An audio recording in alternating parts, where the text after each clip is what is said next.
نعرے تکبیر، نعرے رسالت، یا رسول اللہ. کنی منتہا یا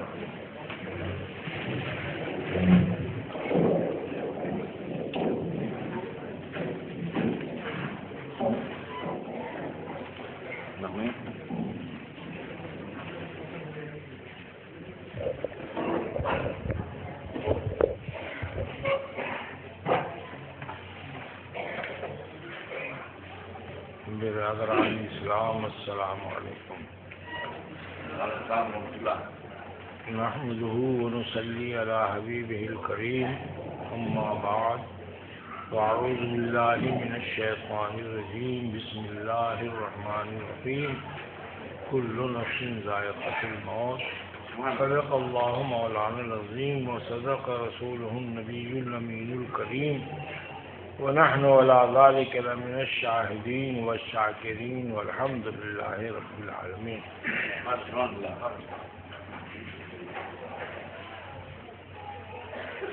مجھ سے بیمار نبی کو نہ دوا دی جائے، مجھ سے بیمار نبی کو نہ دوا دی جائے، صرف سرکار کے دامن کی ہوا دی جائے، صرف سرکار کے دامن کی ہوا دی جائے.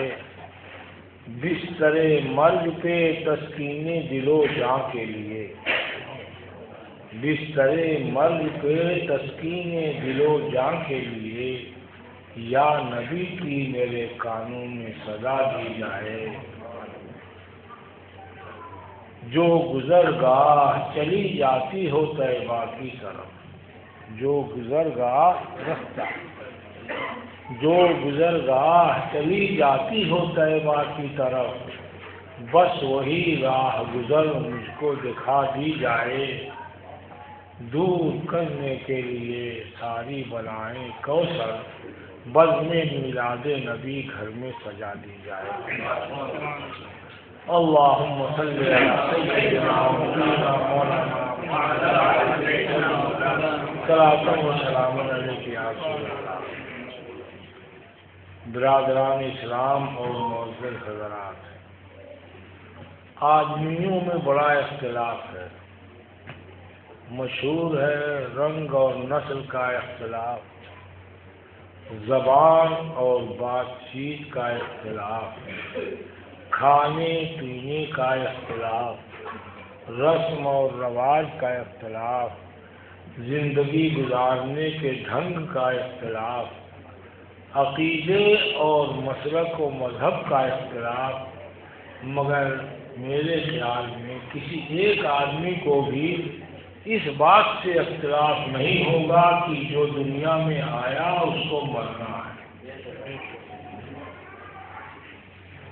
آگاہ اپنی موت سے کوئی بشر نہیں، آگاہ اپنی موت سے کوئی بشر نہیں. سامان 100 برس کا ہے، پل کی خبر.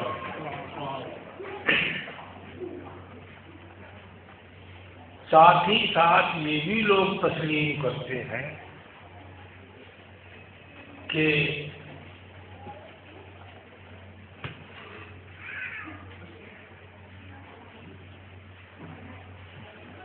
مرنے کے بعد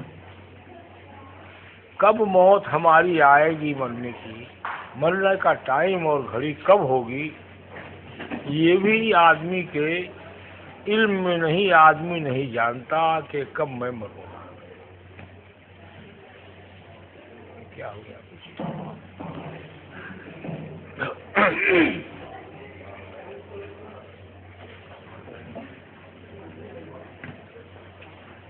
عام خیال یہی ہے کہ آدمی اپنی موت کے وقت سے آگاہ اور باخبر نہیں.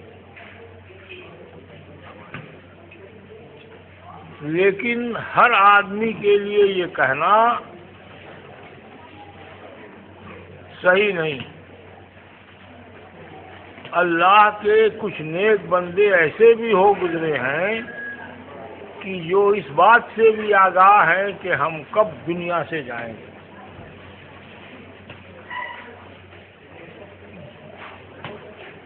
آدمی یہ بھی نہیں جانتا ہم لوگ کہ مرنے کے بعد کیا ہوتا ہے، لیکن پیغمبر اسلام تاجدار دو جہاں جناب محمد رسول اللہ صلی اللہ تعالی علیہ وسلم نے صحیح حدیث میں ارشاد فرمایا، بخاری شریف میں ہے، اذا مات الانسان وتولى عنه اصحابه وانه ليسمع خفق نعالهم۔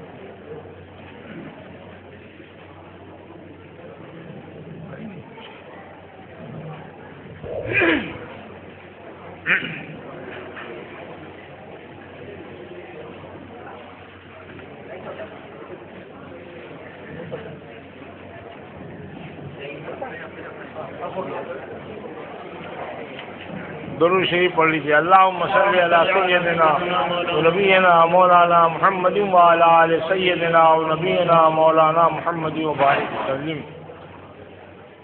انسان جب انتقال کر جاتا ہے اور اس کے دوست اور احباب اس کو دفن کر دیتے ہیں، اور دفن کر کے جب واپس جانے لگتے ہیں تو ابھی اتنی ہی دور پہنچے ہوں گے کہ وہ ان کے جوتوں کی آواز سنتا ہے۔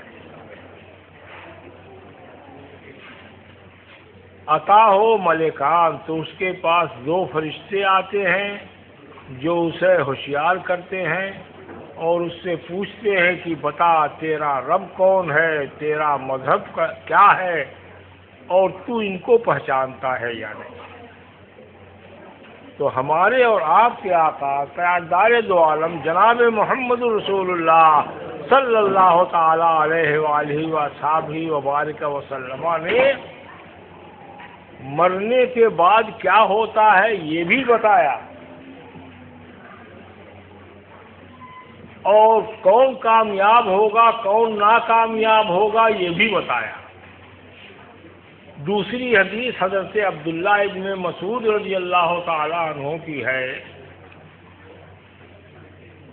آپ ارشاد فرماتے ہیں حضور سید عالم صلی اللہ تعالی علیہ وسلم کے ساتھ میں مکے یا مدینے کے قبرستان سے گزر رہا تھا، سید عالم صلی اللہ تعالی علیہ وسلم ایک قبر کے پاس کھڑے ہو گئے، پاس ہی میں ایک اور قبر بھی تھی، آپ نے ان دونوں قبروں کی طرف اشارہ کر کے فرمایا ہما یعذبان وما یعذبان فی کبیر، ان دونوں پر عذاب ہو رہا ہے اور یہ دونوں کسی بڑی بات میں نہیں عذاب دیے جا رہے۔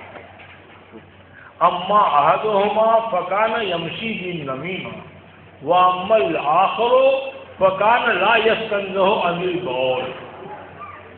ایک آدمی چغل خور تھا اور دوسرا آدمی پیشاب سے پرہیز نہیں کرتا تھا، استنجا پاک نہیں کرتا تھا، جانور چلا رہا ہو تو وہ پیشاب کر دے تو بچتا نہیں تھا۔ تو بھائیوں، غیبت اور چغل خوری کو تو جناب والا قرآن عظیم میں اپنے مردہ بھائی کا گوشت کھانا بتایا گیا ہے، تو یہ تو گناہ کبیرہ ہے، مگر حضور فرماتے ہیں کہ ہماری اور زبان فی کبیری، کسی بڑی بات میں، تو علماء اس کا معنی بتاتے ہیں کہ بڑی بات یعنی ان سے بچنا کوئی مشکل کام نہیں تھا، ان سے پرہیز کوئی بڑی بات نہیں تھی۔ آپس میں آپ بیٹھتے ہیں، ان کی غیبت، ان کی بات، ان کے خلاف، ان کی شکایت، میرے سرکار فرماتے ہیں تم نے پسے پشت اپنے بھائی کی برائی بیان کی تو یہ غیبت ہے، لوگوں نے کہا یا رسول اللہ وہ جھوٹا ہے تو ہم اسے جھوٹا کہتے ہیں، وہ بے ایمان ہے تب اسے بے ایمان ہے۔ حضور نے فرمایا یہی غیبت ہے، اور اگر غلط بات کی نسبت تم نے اس کی طرف کی تو یہ افتراء ہو جائے گا، یہ اور بڑا گناہ ہے۔ تو گناہ تو بڑا ہے غیبت کرنا، لیکن حضور فرماتے ہیں کہ بھائیو نے فی سبیل کی مطلب یہ ہے کہ اس سے پرہیز کرنا کوئی مشکل کام نہیں ہے، خالی زبان کی حفاظت کرنا ہے، قبر میں اس سے عذاب ہوتا ہے جتنا بے گناہ کا یہ کام ہے۔ اور دوسرا آدمی پیشاب سے نہیں بچتا تھا، استنجا پاک نہیں کرتا تھا، حضور سید عالم صلی اللہ تعالی علیہ وسلم نے کھجور کی تر شاخ منگائی اور اس کے 2 ٹکڑے کیے اور اس میں گاڑ دیا اور اس میں گاڑ دیا، اور فرمایا لعلہ یخفف عنہما ما لم یبسا، جب تک یہ ڈالیاں خشک رہیں گی تو اس وقت تک ان کے اوپر عذاب میں تخفیف ہو۔ علماء فرماتے ہیں اتنا تو آپ نے قرآن کی زبان سے سنا ہوگا، دنیا کی کوئی چیز ایسی نہیں ہے جو اللہ کی تسبیح نہ کر رہی ہو، تو ڈالیاں بھی اللہ کی تسبیح کر رہی ہوں گی۔ تو جب تک یہ ڈالیاں کر رہیں گی ان کی زندگی باقی رہے گی، یہ تسبیح کرے گی، اور اس کی تسبیح کے وجہ سے مرنے والے کے لیے جناب والا آسانی اور بخشش ہوگی۔ تو بھائیوں، اگر درخت کی تسبیح سے مردے کو آسانی ہو سکتی ہے تو قرآن پڑھا جائے گا تو مردے کو آسانی نہیں ہوگی، ذکر کیا جائے گا تو مردے کے لیے آسانی نہیں ہوگی، اس کو ثواب نہیں پہنچے گا۔ پھر درود شریف پڑھیے، اللہم صلی علی سیدنا و نبینا مولانا محمد وعلی آل سیدنا و نبینا مولانا محمد و بارک وسلم۔ میرے آقا سید عالم صلی اللہ تعالی علیہ وسلم کے غلام وہ بھی اتنے باخبر تھے کہ قبر میں مردے کے ساتھ کیا معاملہ ہو رہا ہے وہ جانتے تھے۔ روض الریاحین فی حکایات الصالحین میں لکھا ہے کہ ایک بزرگ اپنے مریدوں کے ساتھ ایک قبرستان سے گزر رہے تھے، ایک قبر کے پاس کھڑے ہو گئے اور کچھ دیر تک دعا کی، پھر مسکرا پڑے اور ایک قدم آگے بڑھے تو فرمایا وانت منہم۔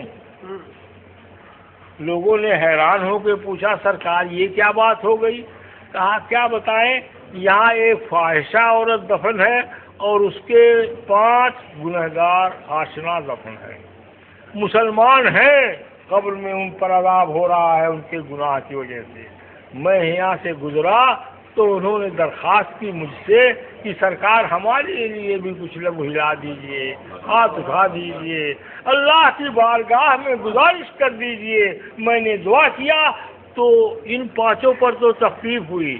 عورت کی قبر ادھر کنارے تھی تو اس نے پکار کے مجھ سے کہا یا سیدی انام انہم، ارے میں بھی تو انہی کے ساتھ تھی، آپ نے ان کے لیے دعا کی تو میرے لیے بھی دعا کر دیجئے۔ میں نے کہا وانتے منہم، چل تو بھی انہوں میں سے ہے، تو اس کی بھی بخشش ہوگی۔ تو معلوم یہ ہوا کہ ہمارے آقا سید عالم جناب محمد رسول اللہ صلی اللہ تعالی علیہ وسلم نے جس اسلام کی ہمیں تلقین دی ہے، جس کی ہمیں تعلیم کی ہے، بتایا ہے، وہ صرف زندگی کے اسی ساتھ تک نہیں رہتا ہے، بلکہ جب آدمی کی آنکھ بند ہو جاتی ہے تو اس وقت بھی رابطہ انسان کا اس سے باقی رہتا ہے، اسی تلقین کی۔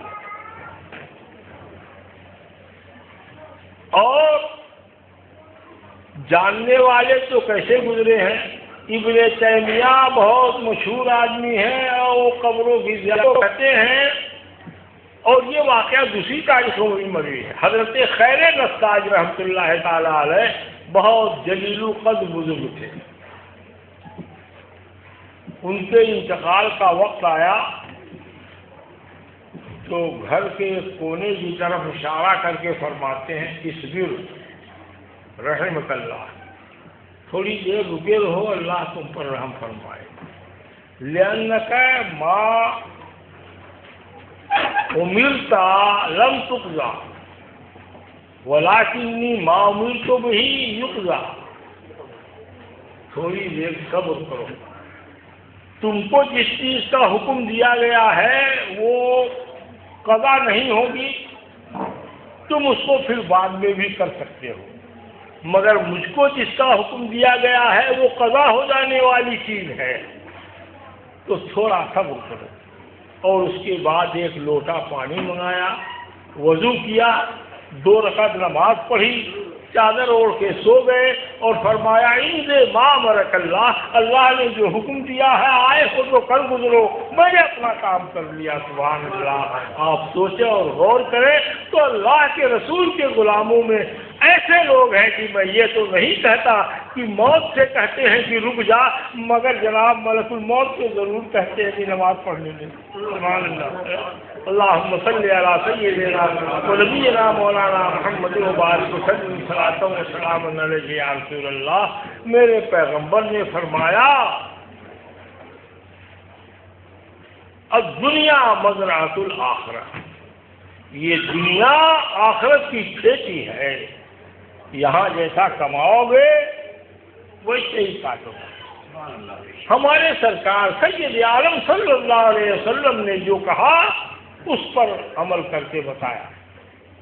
میرے اور تمہارے آقا تاجدار دو عالم جناب محمد رسول اللہ صلی اللہ تعالی علیہ وآلہ وصحبہ وبارک وسلم حج الوداع کے موقع پر اعلان فرماتے ہیں، اے لوگوں،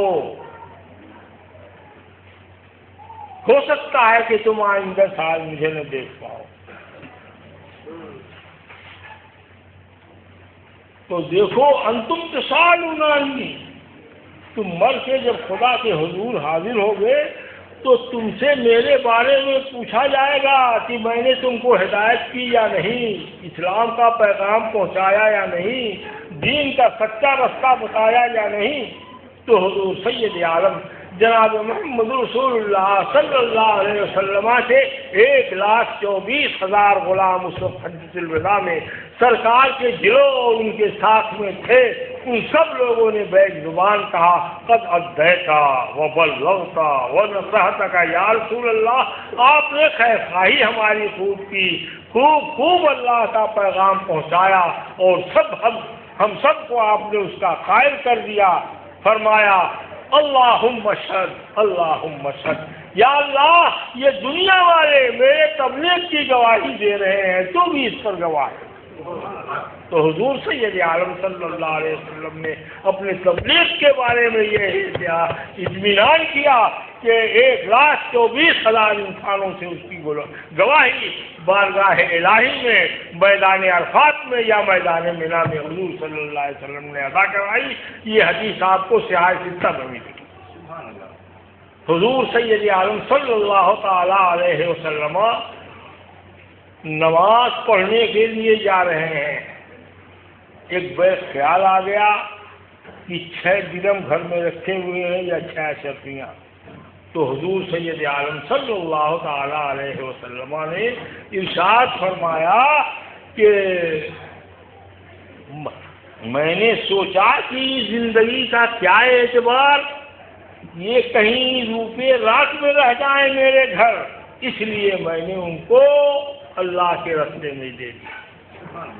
تو سید عالم صلی اللہ تعالی علیہ وسلم کے سارے بیان کرنے والے مورخین فرماتے ہیں ما ترک رسول اللہ صلی اللہ تعالی علیہ وسلم لا دینارا ولا درہما، پیغمبر خدا صلی اللہ تعالی علیہ وسلم نے اپنے وصال کے بعد نہ دینار چھوڑا نہ درہم چھوڑا، اور جو 2-1 باغ تھے یہاں وہاں کے ان کے لیے فرمایا وما ترکنا نحن معاشر الانبیاء لا نرث ولا نورث وما ترکنا ہو صدقہ، ہم انبیاء کے گروہ ہیں، ہماری جو کچھ زمین رہ گئی ہے یہ صدقہ ہوگی، اللہ کے راستے میں وقف ہے، اس سے وہی کام کیا جائے گا جو مسلمانوں کے فائدے کا ہوگا۔ یعنی رسول اللہ صلی اللہ تعالی علیہ وسلم اس دنیا سے تشریف لے گئے تو دنیا سے اپنا دامن بالکل صاف کر دیا۔ اللہم صلی علی سیدنا و نبینا مولانا محمد وبارک وسلم.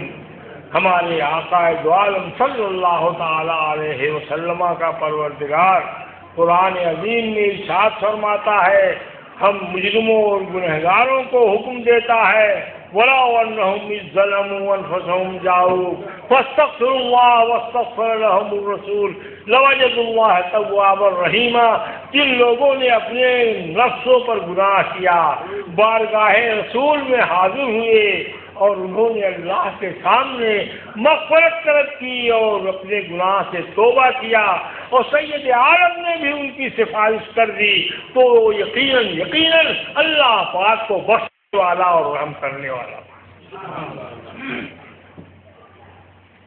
آج جب یہ حدیث آیت لوگوں کو سنائی جاتی ہے تو کچھ لوگ یہ کہتے ہیں کہ بھائی یہ جو جب حضور تھے تب کی بات ہے، لیکن روایتیں، کتب احادیث، کتب تفسیر بماد ظہر اس کو اعلان کر رہے ہیں کہ حضور سید عالم صلی اللہ تعالی علیہ وسلم کا یہ رتبہ اور یہ مرتبہ جو قرآن یہاں بیان کر رہا ہے ان کے حیات کی کہیں تک نہیں تھا، ان کے وصال کے بعد بھی ہے.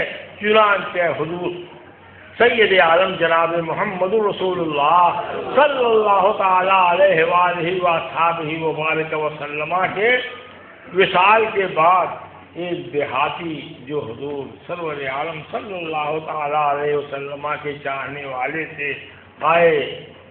مسجد میں مسلمانوں کا مجمع تھا، ان سے پوچھا آئے نا رسول اللہ صلی اللہ علیہ وسلم، سرکار بھلا کہاں ملیں گے؟ تو لوگوں کے دل تو ٹکڑے ٹکڑے تھے، زبانیں کیا ہلاتے، آنکھوں سے اشارہ کر دیا، ہاتھ اٹھا کے بتا دیا. حضور صلی اللہ تعالی علیہ وسلم ایسی حجرے میں تشریف، مطلب یہ ہے کہ دنیا سے گزر گئے ہیں. وہ گئے، قبر انور کو دیکھا تو حضور سید عالم صلی اللہ علیہ وسلم کی بارگاہ میں آپ کے دفن کے بعد آپ کی قبر پر عرض کیا، یا رسول اللہ، آپ کے پروردگار نے آپ کو رسول بنایا اور آپ پر کتاب اتاری، اس میں یہ لکھا ہوا ہے کہ جس نے اپنے نفس پر ظلم کیا، گناہ کیا، وہ آپ کی بارگاہ میں آوے. سرکار میں تو آ گیا، آپ بھی لگ ہلا دیجیے، آپ بھی ہاتھ اٹھا دیجیے، آپ بھی سفارش کر دیجیے. یہ کہا، رویا اور اس کے بعد سرکار کی شان میں دو شعر کہے. یا خیر من دفنت بالقاء اعظمہ فطاب من طیبہن القاء والحکم. وہ پاک ذات کی دنیا میں جتنے لوگ زیر زمین دفن کیے گئے ہیں ان سب سے آپ افضل ہو، برتر ہو، بہتر ہو، بالا ہو، اور آپ کے جسم پاک کی خوشبو سے ساری زمین اور اس کا شکم بات اٹھتا ہے. میری جان اس قبر پر فدا ہو جس میں آپ رہ رہے ہو، جس میں آپ بس رہے ہو. نفس الفداء لقبر انت ساکنہ فطاب من طیبہن القاء والحکم. اور آپ کے جسم کی برکت سے ساری دنیا مہک رہی ہے. حضرت امام سہمودی رحمۃ اللہ یا سبہودی رحمۃ اللہ تعالی علیہ اپنی کتاب وفاء الوفا میں لکھتے ہیں کہ اس وقت ایک صحابی اپنے گھر میں سو رہے تھے. حضور سید عالم صلی اللہ تعالی علیہ وسلم ان کے خواب میں تشریف لائے اور فرمایا کہ ابھی ایک دیہاتی آیا ہے اور میری قبر پر ایسا ایسا کہہ گیا ہے، آپ جاؤ اور جا کر کے ان کو بتا دو الا انہ قد غفر لہ، بے شک میں نے سفارش کر دی اور اللہ نے اس کو بخش. بھائیو، بیان کرنے کے لیے تو جو کچھ بھی کہے، دعویٰ کرنے کے لیے جو کچھ بھی کہے، لیکن حق یہ ہے کہ آج بھی کوئی معمولی آدمی بھی واللہ وہ سن لیں گے، فریاد کو پہنچیں گے. اتنا بھی تو ہو کوئی جو آ کرے دل سے آ کرنے والے. میرے استاد حضرت مولانا سلیمان صاحب، آپ جانتے، ہاں، بھاگل پوری، وہ بہار کے رہنے والے تھے، صبح ہے نا یوپی ہندوستان کا، تو فرماتے تھے کہ مولانا ظفر الدین صاحب حضرت اعلیٰ حضرت کے شاگرد رشید، وہ فرماتے تھے کہ پٹنے میں ایک نواب صاحب تھے اور ان کی خدمت میں ان کا ایک نائی حجامت بنانے والا خادم بھی لگا رہتا تھا، اور وہ ان لوگوں پہ بڑا منہ لگو تھا۔ تو ایسے لوگ ہوتے ہیں کہ بڑے لوگ جن سے کچھ ہنس بھی لیتے ہیں، بول بھی لیتے ہیں، اور وہ ناسمجھ نہیں ہوتے مگر اپنے مالک کو خوش کرنے کے لیے ناسمجھ بن بھی جاتے ہیں۔ بیچ میں ایک اور قصہ سن لو۔ محدث اعظم ہند حضرت مولانا سید محمد صاحب اشرفی کچھوسوی کا نام تو آپ نے سنا ہوگا۔ ہمارا مبارک پور پورا انہیں کے گھرانے کا مرید تھا۔ حضرت آتے مبارک پور میں تو ایک شاہ صاحب تھے، وہ مرید تھے حضرت کے، نجیب اللہ شاہ نام ان کا تھا۔ تو بیٹھے حضرت محمد صاحب اطمینان ہو تو فرمایا نجیب اللہ شاہ۔ کہا جی حضور۔ کہا یہ بتاؤ کہ اگر کسی سال محرم اور عید دونوں ایک دن جمع ہو جائے تو کیا کرو گے؟ تو نجیب اللہ کہا اتنے تو بیوقوف نہیں تھے، یہ نہیں سمجھا کہ وہ زندگی تو بڈھے ہو گئے، داڑھی پک گئی، کبھی محرم اور عید ایک ساتھ نہیں جمع ہوئی، دونوں بڑا فاصلہ ہے، جمع کیسے ہوگی؟ مگر ہاں ضرور بتایا جائے، اگر ایسا ہو گیا تو کیا کریں گے؟ تو کیا بات ہے، آپ خوش ہو تو خیر، ہم بیوقوف بھی نہیں۔ یہ بیچارہ بھی ایسے ہی تھا۔ نواب صاحب دو بھائی تھے، ان دونوں بھائی کا خیال ہوا کہ حج کے لیے چلے، تو خیال یہ ہوا کہ خادم کی ایک ضرورت ہوگی ہی، بھائی نے اس کو بھی لے لکھا، برہ نام تھا اس کا۔ اس خادم کا نام کیا تھا؟ برہ۔ میں گوا رہا تھا تو بڑے بھائی نے کہا وہ برہ کہا کیا؟ میں نے کہا بھائی حج کا موسم آ گیا، تم حج کرنے کے لیے نہیں جاؤ گے؟ تو اس نے کہا صاحب سرکار دیکھیے، ہر بات کا مذاق اچھا ہوتا ہے مگر مدینہ مکہ کا مذاق اچھا نہیں۔ ہمیں آپ نے غریب ہی سمجھ کے تو یہ کہہ دیا کہ یہ جا تو سکتا نہیں ہے، کون مسلمان ہے جو وہاں جانے کے لیے نہیں چلتے گا؟ تو انہوں نے کہا نہیں، مذاق ہم نے نہیں کیا تھا، ارے تم روز ہمارے ساتھ رہتے ہو، ہم دونوں بھائی جا رہے ہیں تو حج کرنے کے لیے بھی چلے چلو، ساتھ میں ہم لے چلیں گے۔ اوہو نہال ہو گیا، گئے مکہ شریف میں گئے، حج کیا، فراغت ہوئے تو مدینہ شریف حاضر ہوئے، سرکار کی بارگاہ کے حاضری ہوئی۔ اب جانے کا وقت آیا تو ایک دن پھر نواب صاحب کو مذاق سوجھا، کہنے لگے برہ کہا کیا؟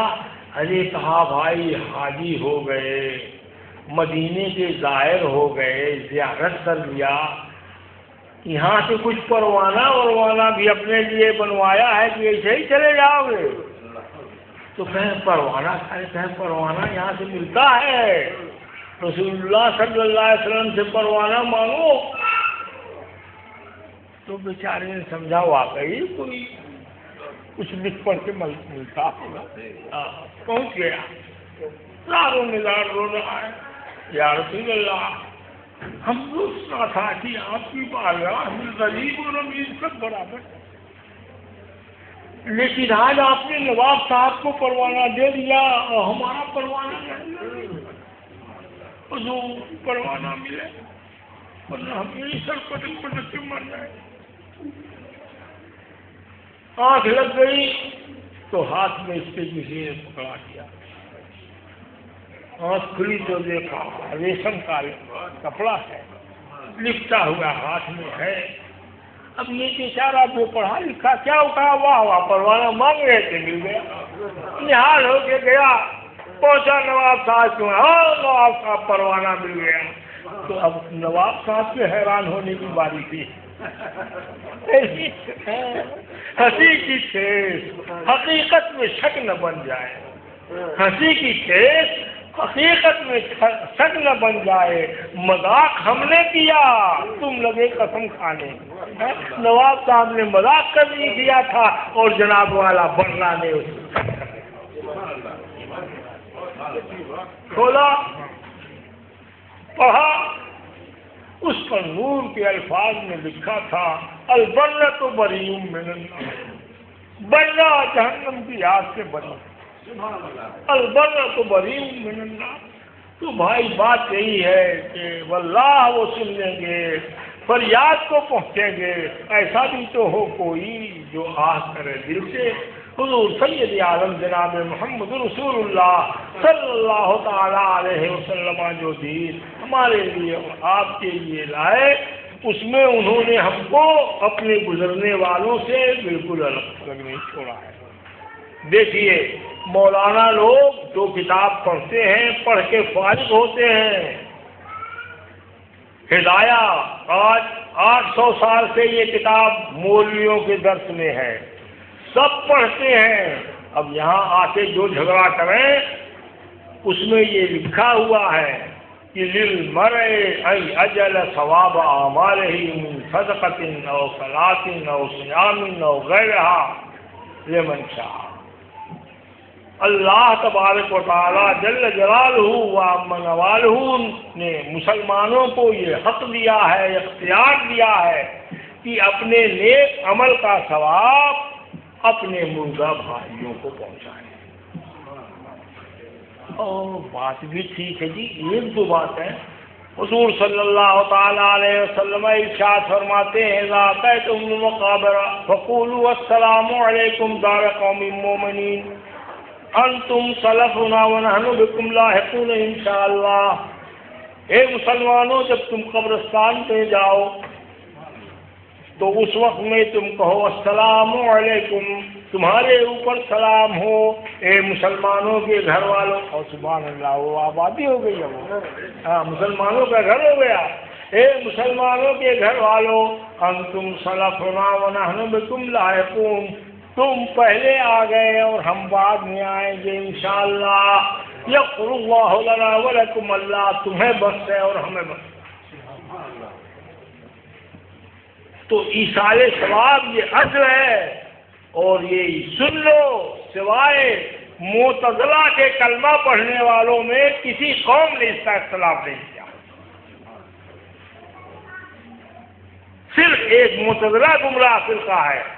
تو آج اگر کوئی انکار کرتا ہے تو سمجھو کہ وہ معتزلی ہے، ورنہ ایسا ثواب جو پہنچاؤ تو مردے کو پہنچتا ہے، اس کی اصل ہے۔ یہ 40ویں دن، 20ویں دن، 10ویں دن، 30ویں دن، یہ جب بھی ہو آپ کو توفیق ہو پہنچائیے۔ یہ عقیدہ نہیں ہے کہ اسی دن پہنچاؤ گے تو پہنچے گا اور دوسرے دن نہیں پہنچ، یہ تو اپنی آسانی کے لیے ہوتا ہے کہ ہم نے ایک دن مقرر کر دیا وہاں یہ اہتمام کریں گے۔ حضرت محی الدین ابن عربی رضی اللہ تعالیٰ عنہ ایک مجلس میں بیٹھے تھے، دعوت کی مجلس تھی، وہاں ایک نوجوان بچہ تھا، وہ ایک بیت رونے لگا۔ تو حضرت نے اس سے پوچھا کہ صاحبزادے کیوں رو رہے ہیں؟ ہاں صاحب میں دیکھ رہا ہوں کہ میری ماں جو انتقال کر گئی ہے اس پر عذاب ہو رہا ہے۔ حدیث شریف میں آیا کہ حضور سید عالم صلی اللہ علیہ وسلم نے فرمایا جو 70,000 بار لا الہ الا اللہ محمد رسول اللہ پڑھ کر کے اپنے کسی مرنے والے کو بخش دے تو اس کی مغفرت ہو جاتی ہے۔ تو حضرت محی الدین ابن عربی کہتے ہیں کہ میرے پاس، یہ تو اللہ کے نیک بندے تھے، ذکر آج کل تو قوالم لوگ اللہ اللہ جہاں نہیں پڑھنا چاہیے وہاں پڑھتے ہیں۔ تو اب وہ زمانے میں تو اولیاء کرام میں سے تھے، ان کے پاس یہ لا الہ الا اللہ کلمے کا ذکر تھا۔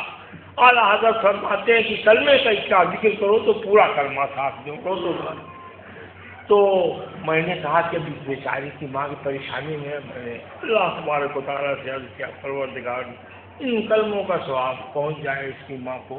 تو وہ ہنسنے لگا. تو میں نے کہا صاحبزادہ کیا ہو گیا؟ کہا سرکار اب تو میری ماں بڑی خوشی سے ہر سے اللہ تعالیٰ نے مغفرت اس کی فرما دی.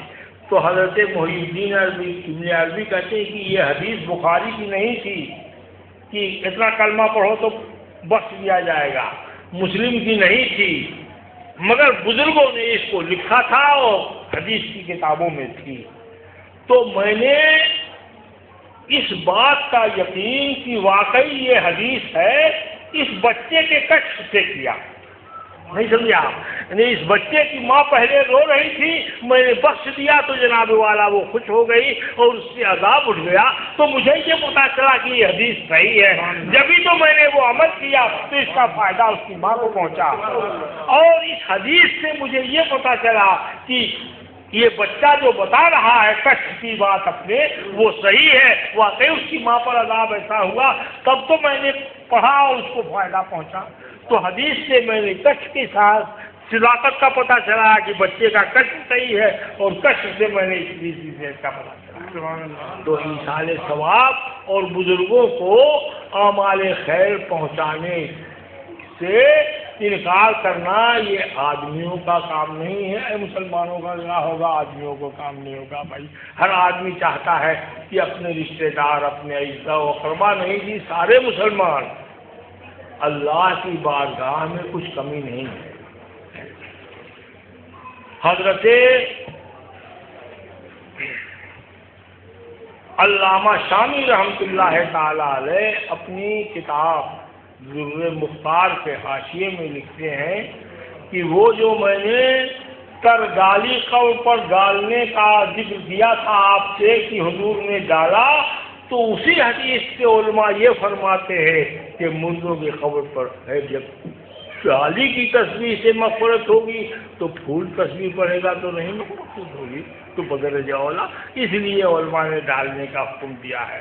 وہ یہ فرماتے ہیں کہ اگر ایک سورہ فاتحہ کا ثواب آپ ساری دنیا کو پہنچائے تو ہمارے اور تمہارے وہاں کمی ہے، اللہ کے بارگاہ میں کمی نہیں ہے. وہ تمام مردوں کو سورہ فاتحہ کی پورے سورہ فاتحہ کا ثواب پہنچے گا. ایک روٹی پہنچائی تو اسے توڑ کر ٹکڑے ٹکڑے کر کے بانٹا نہیں جائے گا مردے میں، بلکہ سب کو اس روٹی کا ثواب پہنچے گا. اللہ تبارک و تعالیٰ کے وہاں تفریق اور کمی ہو گئی.